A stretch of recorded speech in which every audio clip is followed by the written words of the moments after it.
Et bonjour mes amis, comment ça va? Pour ma part, le moment où je vais arrêter de parler de politique et de problèmes mondiaux approche, va bientôt, je pense tout ceci va bientôt toucher à sa fin et je ne serais pas fâché de pouvoir m'occuper de mes chèvres, mes fraises, mes carottes et de mes patients en médecine chinoise, vous voyez, parce que je suis fatigué de tout ça. Alors, on arrive à cette époque, on arrive à ce moment crucial de l'humanité, un moment historique, où le monde entier va être vacciné, là, dans les mois à venir. On y est, ça y est, on est à cette période charnière où l'humanité va se retrouver face à un dilemme de taille. De taille. Accepter la marque de la bête ou pas? Oui, parce que c'est ça se résume à ça. Alors il y en a qui me disent, mais qu'est-ce que c'est que ce délire encore? T'es toujours dans le délire. C'est pour ça, Jim, que t'as pas plus de monde qui te suit, parce que t'es dans un délire semi-religieux, mystico, New Age. Encore une fois, je ne vous ai rien demandé. Si ça ne vous parle pas, vous retournez chez qui vous voulez. Je vais développer. Je vais développer parce que toutes les preuves sont là, bien entendu. Tous les mensonges également sont tout à fait hallucinants et tout à fait observables. Alors, je vais commencer par d'abord vous dire que pour ceux qui me disent que je suis anxiogène, j'espère pour vous que vous n'êtes pas libanais. Autrefois capitale de la nuit au Moyen-Orient, Beyrouth ne semble désormais plus entrevoir le jour. Seule lueur dans la nuit beyroutine à présent, ces brasiers allumés par des citoyens à bout de nerfs. J'ai perdu mon emploi il y a 8 mois. J'ai des arriérés de loyer de 6 mois maintenant, je ne peux pas payer. On m'a envoyé un avertissement, je vais me retrouver à la rue avec ma famille. Voilà l'avenir qui attend la France. Vous allez me dire, mais Jim, quand même, la France, c'est pas le Liban. Non, c'est vrai, le Liban, c'était la Suisse du Moyen-Orient. Pour ceux qui n'ont jamais voyagé, quand on dit la Suisse du Moyen-Orient, ça veut dire qu'il y avait du pognon. Il y avait du pognon, parce qu'il y a du pognon au Moyen-Orient. C'est moins qu'on puisse dire. Et si vous voulez comparer une maison traditionnelle, une villa à Marrakech avec une villa traditionnelle en France, vous allez voir la différence de luxe. Déjà, c'est pas comparable. Voilà, donc vous ne savez rien de la richesse qu'il peut y avoir au Moyen-Orient. Si le Liban est tombé, la France va tomber. Voilà. Alors vous allez me dire, mais non, parce que le Liban, ils sont pas dans le système, il n'y a pas la franc-maçonnerie, le Liban est tombé, les mecs. Le Liban est tombé. D'ailleurs, j'en profite pour faire un coucou à mes amis libanais qui font des chansons sur moi. Et donc, si le Liban tombe, la France va suivre. Voilà un petit peu cette personne qui vous dit j'ai pas pu payer mon loyer pendant 6 mois, je pourrais pas payer, mais voilà votre avenir. Pas pour tous, pas pour tout le monde bien sûr, mais voilà l'avenir global de l'Europe qui arrive. Italie, Espagne, ça va tomber peut-être avant la France ces pays-là, comme la Grèce est déjà tombée, mais ça va arriver. Je vous laisse imaginer les affrontements, tout ce que ça va amener. Alors ouais, Jim, t'as vu à peine 5 minutes de vidéo, déjà j'ai envie de me pendre. Va au Liban, tu prends un billet d'avion, vas-y, va à Beyrouth. Ouais. Puisque tu es déprimé en écoutant mes vidéos, va faire un petit tour à Beyrouth. Puis si tu ne me crois pas, je sais pas, reviens en France et puis va faire un petit tour dans les quartiers chauds. Tu vas comprendre. Oh mais moi Jim, moi j'habite en France, j'habite en Bretagne, j'habite à Nantes, j'habite à Bordeaux. À Bordeaux, il n'y a pas de problème. Non, il n'y a pas de problème du tout à Bordeaux. Essayez de comprendre une vision globale. Une vision globale de ce qui se passe. Évidemment, ça fait des années que je vous le dis à travers ces vidéos, mais je vais faire un petit résumé en 3 phrases. Il existe sur cette planète une élite qu'on appelle la Kabbale, avec un C et non pas avec un K, l'état profond. Il y en a qui l'appellent la Kabbale juive, à ne pas mélanger avec la communauté ou le peuple juif dans son ensemble. Kabbale juive serait une élite juive. Bien. Il y en a qui disent que c'est tout simplement une confrérie satanique de gens qui tiennent. Alors, là-dessus on sera d'accord, des sataniques, qui tiennent la finance. Première des choses, c'est avec la finance qu'ils ont mis à genoux toutes les nations du monde. Ils tiennent la finance, ils tiennent la pharmacie, le médical, le chimique, ils tiennent l'alimentation, ils tiennent les médias, ils tiennent les politiques, ils tiennent la justice et ils tiennent l'éducation nationale. Comment vous voulez arriver à changer le monde avec une élite qui tient tous ces secteurs-là, qui sont les secteurs, bien entendu, les plus influents et qui dirigent vos vies, littéralement de A à Z. Ils tiennent absolument tout. Quel est leur but? Vous mettre en esclavage et réduire drastiquement votre... Enfin, je dis votre parce que je commande comme si j'étais sur une autre planète, hein, mais nôtre, hein, bien sûr. Nous mettre en esclavage, si vous préférez, et donc réduire drastiquement notre nombre. Voilà leur but. Donc, nous stériliser par le biais de la chimie, bien sûr, de l'alimentation, de la malbouffe, de toutes les saloperies qu'on a dans les fruits, légumes et le reste, les OGM et j'en passe. Donc, nous stériliser, réduire notre nombre, réduire notre pouvoir financier en nous pillant grâce à l'usure, ça y est, c'est fait. Hein. Mettre à genoux les nations et enlever leur souveraineté, ça y est, c'est fait. Bon, pas pour tous les pays, mais tous les plus grands pays, c'est fait. Qu'est-ce qui reste? Maintenir une politique dite progressiste ou mondialiste, en y mettant ses pions dans chaque pays, ça y est, c'est fait. Hein. Donc, en mettant des agents, en fait, hein, que sont Macron en France, Merkel en Allemagne, chaque pays a un pion qui représente les intérêts de cette clique sataniste. Voilà. Comment nous ont-ils mis sous contrôle ces 6 derniers mois? En créant une pandémie, ils se sont tous mis d'accord avec la Banque mondiale, les grandes sociétés qui se sont liguées depuis des décennies pour préparer cette pandémie depuis longtemps. Elle était dans les petits papiers de la fondation Rockefeller et Hopkins, financée par Bill Gates depuis 10 ans. Voilà. Alors vous allez me dire, ouais, mais Bill Gates, il dément, il dit que c'est pas vrai. Mais il peut aussi très bien dire qu'il ne sait pas utiliser un PC ou Windows. Hein, vous voyez ce que je veux dire? Il nous prend pour des cons. Hein. Alors j'ai démontré tout ça dans toutes mes vidéos précédentes. Il y en a quelques-unes qui ont déjà été supprimées par YouTube. J'en ai fait copie sur BitChute. Alors pour ceux qui n'ont pas vu les vidéos en question dont je parle, allez sur mon BitChute. Tout a déjà été dit sur Bill Gates. Mais je vais revenir sur un dossier. Car l'horloge tourne et on s'approche très rapidement du moment où vous allez avoir la seringue et l'aiguille prêtes à vous enfoncer la peau. C'est une question de semaines, c'est une question de mois, et c'est pas une question d'années. On arrive au moment crucial de l'humanité, ce moment où vous allez devoir accepter la marque de la bête ou la refuser. C'est extrêmement grave.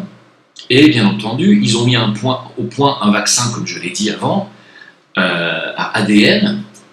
Et Bill Gates a déjà annoncé que ce vaccin à ADN allait altérer de manière définitive votre ADN.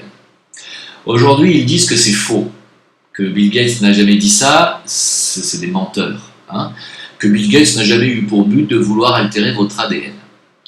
Alors d'abord, je vais laisser parler cette dame, qui est une professionnelle de la santé.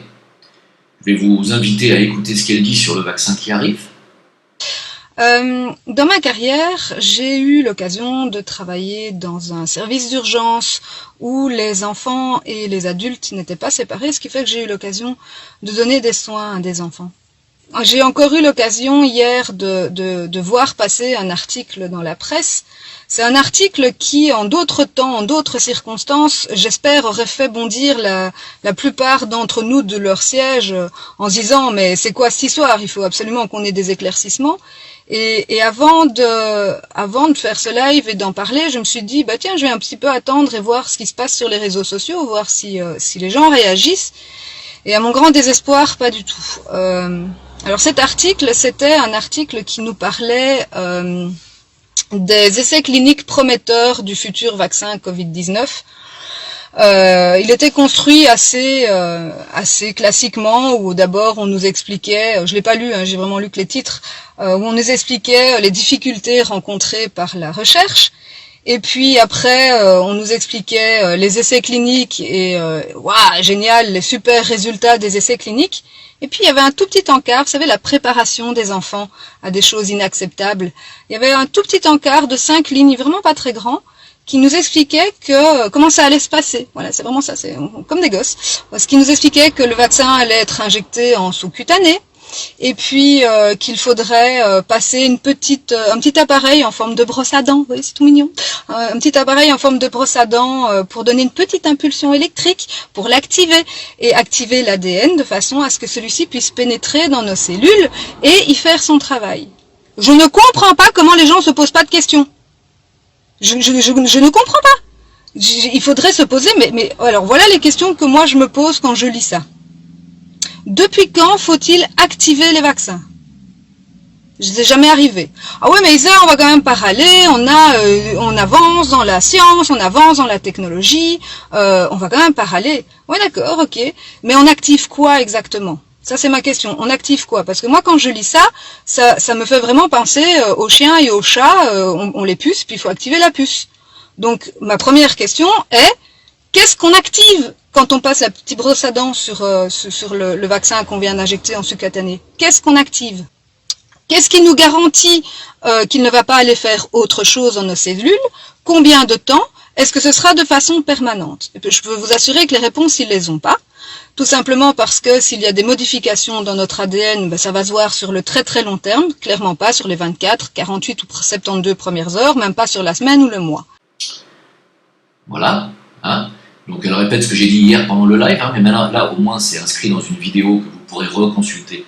Très bien, et donc, peu importe, donc au final, est-ce que Bill Gates a l'intention de altérer notre ADN ou pas?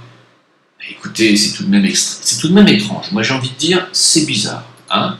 Alors certes, vous avez remarqué que ces derniers temps, j'ai beaucoup moins envie de rigoler, parce qu'on arrive à l'heure H où on va finir en esclave. Alors c'est assez marrant parce que là on a un article du 14 juillet 2020 qui vous dit l'infodémie. Donc c'était un hoax, Bill Gates n'a jamais dit que le vaccin allait modifier l'ADN humain. Ah tiens, c'est bizarre ça. Ah bon, d'accord, pourtant c'est marrant, moi je l'ai entendu le dire de sa bouche. Je l'ai mis dans une de mes vidéos précédentes, il le dit clairement. Le vaccin va altérer votre ADN. Et certains en mourront. Il l'a dit, il l'a déclaré. Ah, d'accord? Et puis vous voyez cette photo de Bill Gates qui tient dans sa main, c'était en 2011 cette photo, il tient dans sa main un vaccin contre la méningite. C'est tout de même extraordinaire, je trouve, moi. Il dit que donc ce vaccin ne va pas altérer votre ADN. Ah bon? Pourtant, assez étrangement, j'ai fait une petite recherche, et je suis tombé sur cet article de Sputnik qui date de 2015, 5 ans en arrière. Ah, c'est intéressant ça, dit. Il y a 5 ans en arrière, donc on est bien avant la pandémie, bien avant même qu'il ait déclaré qu'on allait avoir une pandémie mondiale avec le coronavirus, puisque ça, il l'avait déjà dit en octobre l'année dernière, 3 mois avant que l'épidémie commence. Mais à part ça, c'est pas grave. Là, on est 5 ans avant.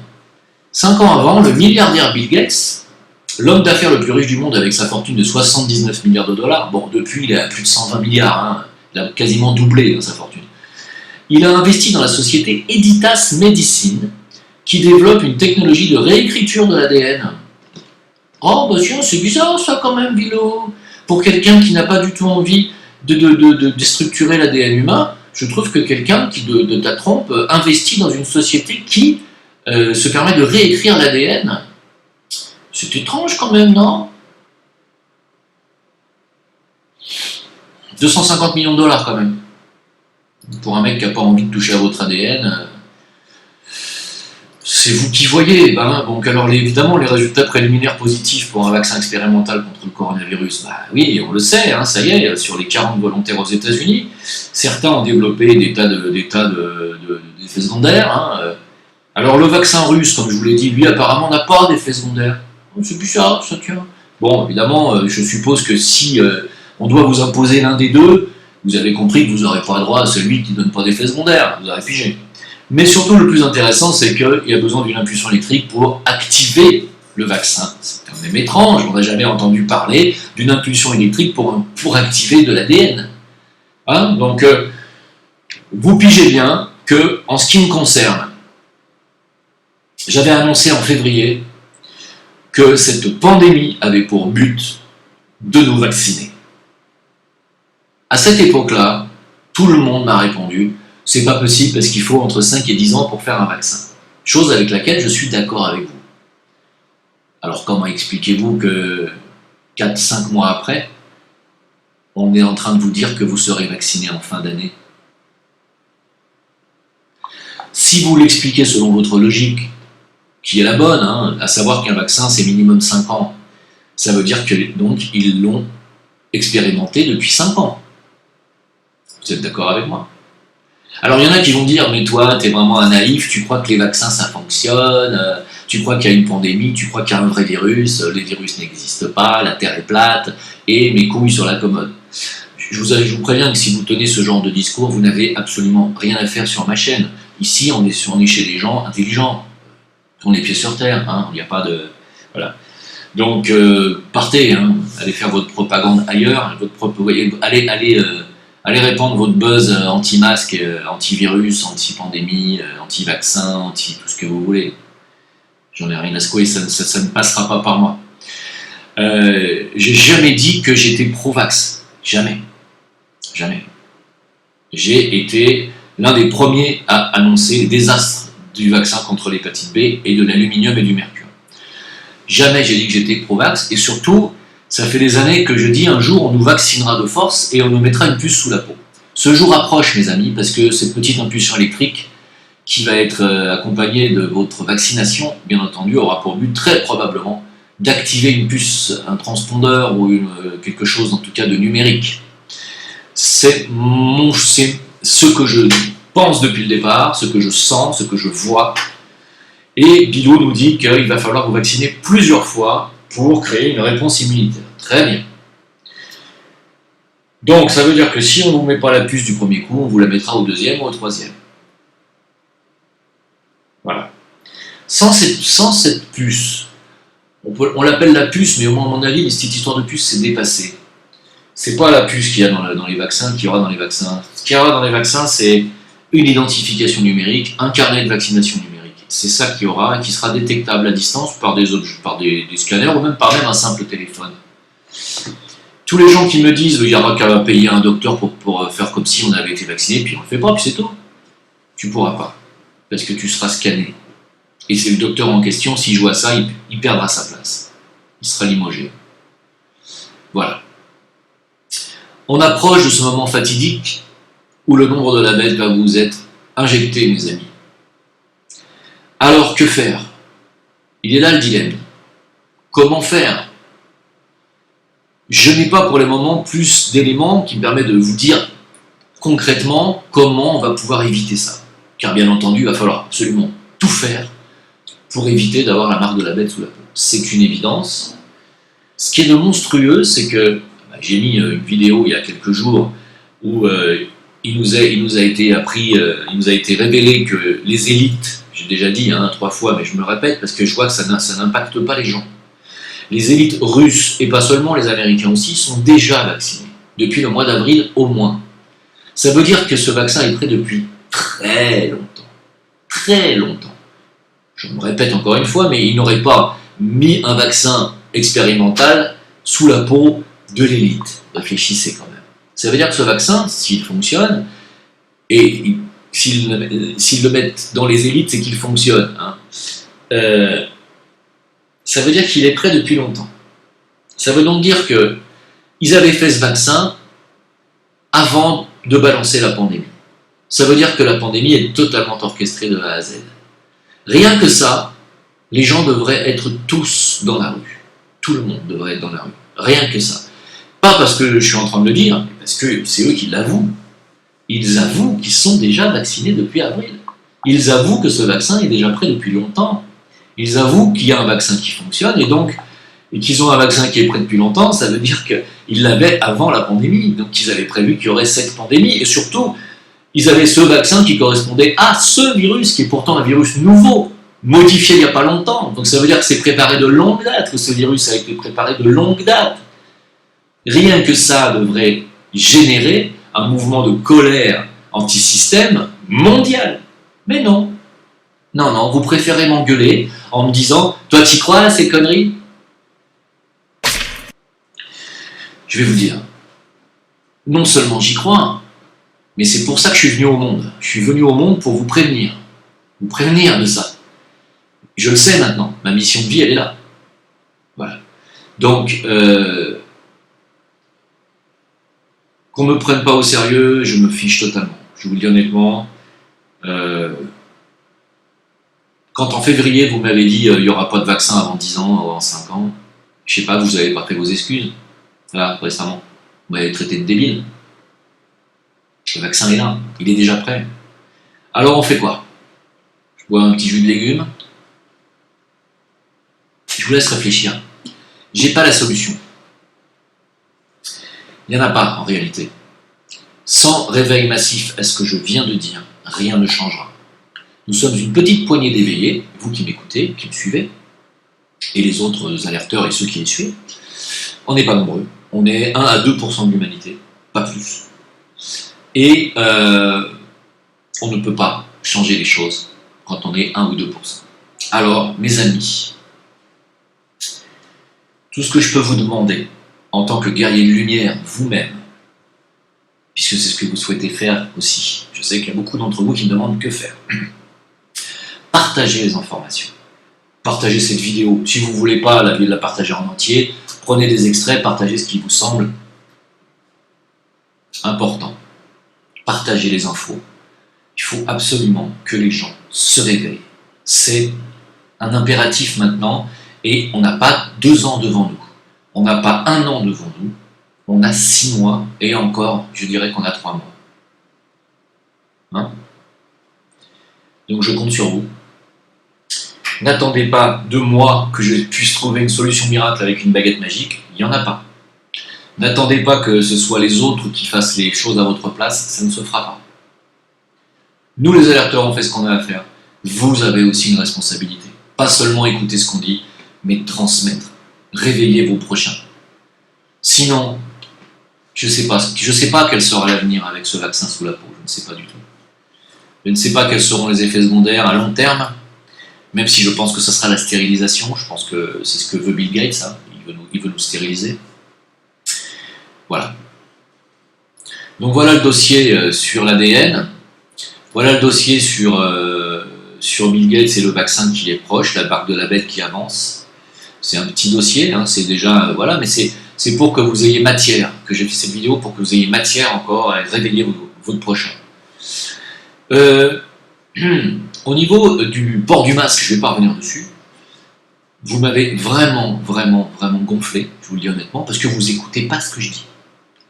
Je ne suis pas pour le port du masque dans votre voiture si vous êtes tout seul. Je ne suis pas pour le port du masque si vous êtes dans la rue, tout seul. Je ne suis pas pour le port du masque si vous êtes en train de faire votre jogging ou votre vélo dans votre forêt. Je ne suis pas pour le port du masque 8 heures par jour. Je ne suis pas pour le port du masque dans les endroits où il n'y a pas de monde. Est-ce que c'est clair? Ça va, ça rentre là? Ça y est? Je suis contre. Mais, dans les endroits où les gens postillonnent et où vous êtes à moins de 2 mètres d'eux, c'est une obligation. Une obligation. Voilà. Alors, ce buzz anti-masque, j'ai dit que les gens qui le diffusent auront du sang sur la conscience. Une dame fortement tabassée à la poste, parce qu'elle ne voulait pas mettre de masque, enfin, on a voulu lui imposer de mettre un masque, elle a tellement refusé qu'elle a fini par frapper les salariés de la poste de son village.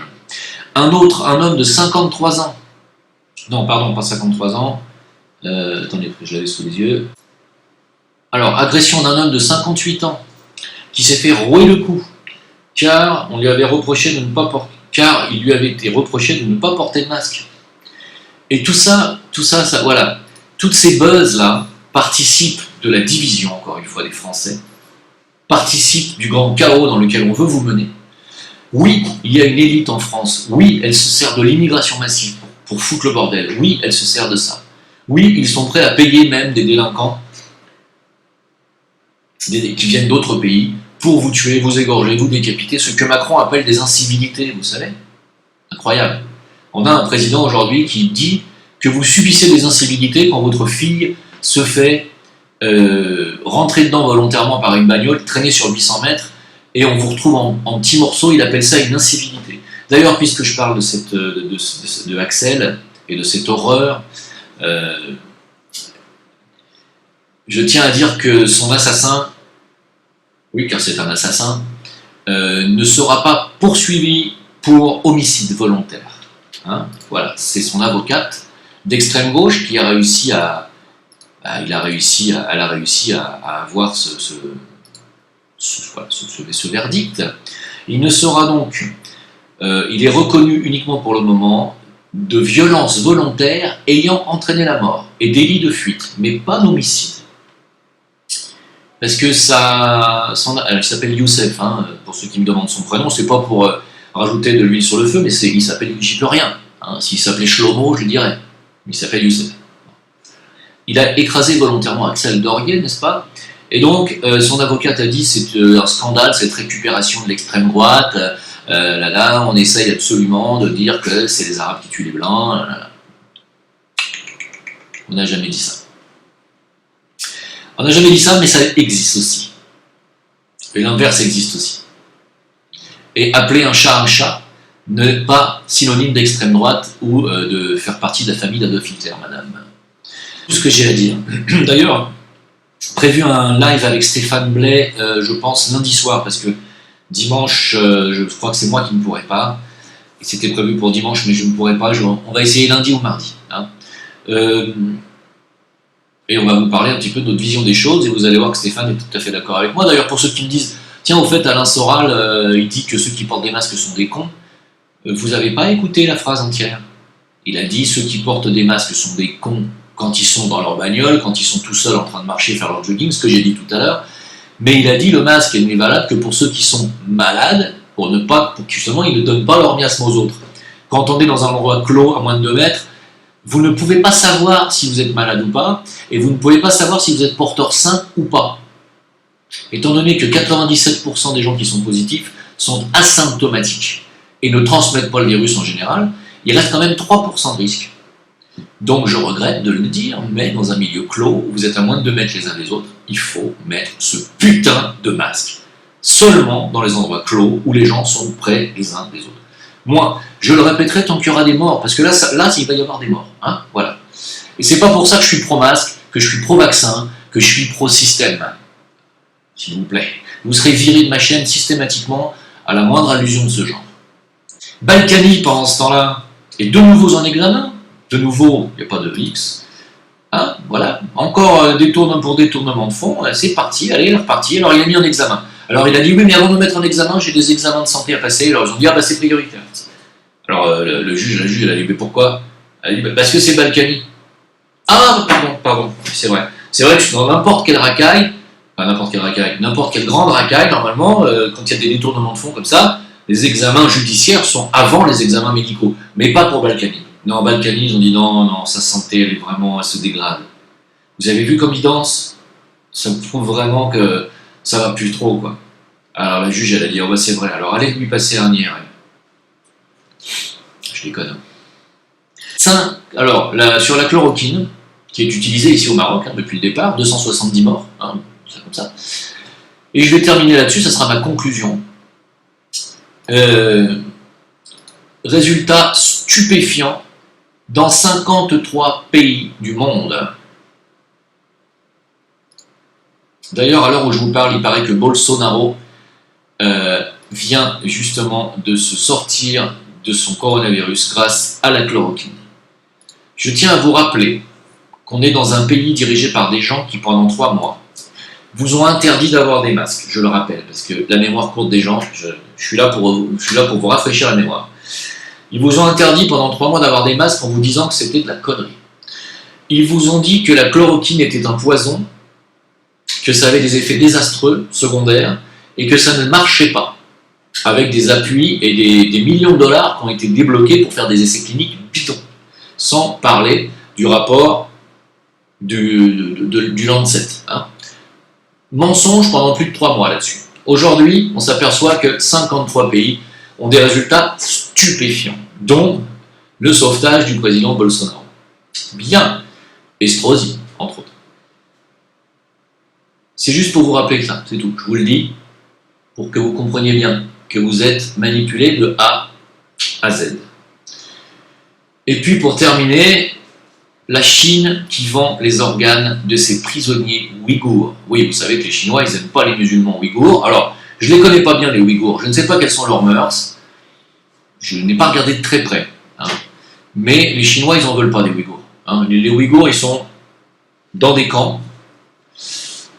Et quand ils meurent, alors est-ce qu'ils meurent de mort naturelle ou autre, ça je ne sais pas, leurs organes, qui sont donc halal, sont vendus aux riches des pays du Golfe. Hein, alors c'est pas pour bouffer, hein, là il est sous cellophane, mais c'est pas pour manger. C'est pour envoyer, pour transplantation vers donc les gens du Golfe. Hein. Pourquoi? Parce qu'ils ont de l'argent et que ils prennent des organes uniquement de musulmans. Hein, c'est-à-dire que quelqu'un qui habite en Arabie Saoudite, par exemple, qui a besoin d'être transplanté des reins, et si on lui trouve un rein en France parmi un chrétien, il ne va pas le vouloir. Il faut qu'il soit halal. Voilà, donc c'est magnifique, je trouve. Je voulais vous le dire, je termine toujours sur une belle petite nouvelle comme ça. C'est beau quand même. Ah si, c'est beau. Allez, gourmand, à bientôt et bon courage.